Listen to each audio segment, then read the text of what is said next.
Joining us live, the Deputy Opposition Leader, Sussan Ley. Sussan, good to see you. Thanks for your time. So we'll start with our top political story today. This is Jackie Lambie's push to refer the ADF top brass to the International Criminal Court.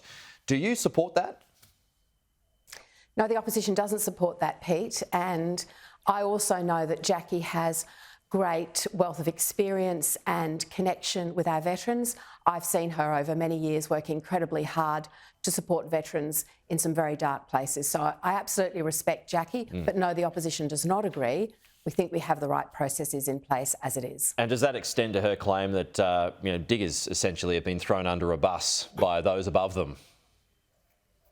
Look, Jackie's made many remarks, many claims, if you like, and said many things, and I don't want to go into the detail of isolated statements that she's made, except to recognise and reflect her heart for veterans and for our servicemen and women. And I also want to say, Pete, that I know that these conversations are very difficult for many servicemen and women across the country.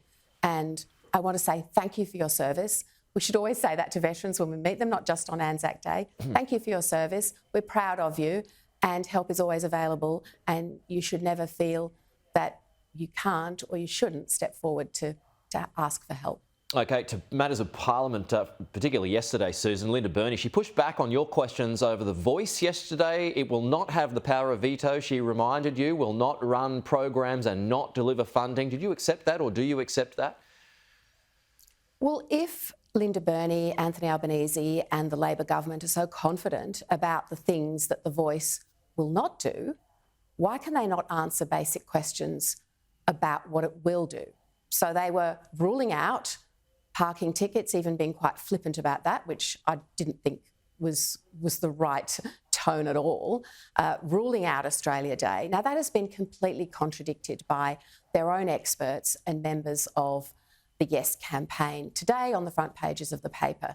So I think Linda Burney is in real trouble here, and I think she needs to come into the Parliament and correct the record. If you mislead the Parliament, unintentionally perhaps, you need to step back into the chamber and correct the record, because it's clearly not the case, Pete, that the Voice would not be able to make representations about Australia Day. What are your biggest concerns about what particular part could be pushed back by the Voice and whoever is represented them? Is it, change the date of the Australia Day that's being that's been pointed out this morning, or is it other aspects that you're most concerned about?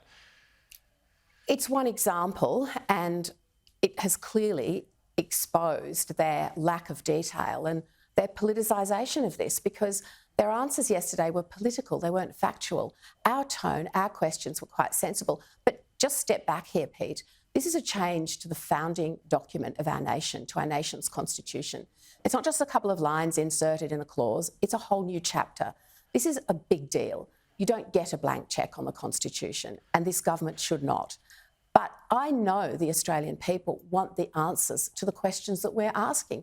We're not asking them for the same political motives that I detect in the government. We're asking them on behalf of Australian people, because everywhere I go outside this building, people who are becoming familiar with the fact that this referendum is not that far away are asking me simple questions.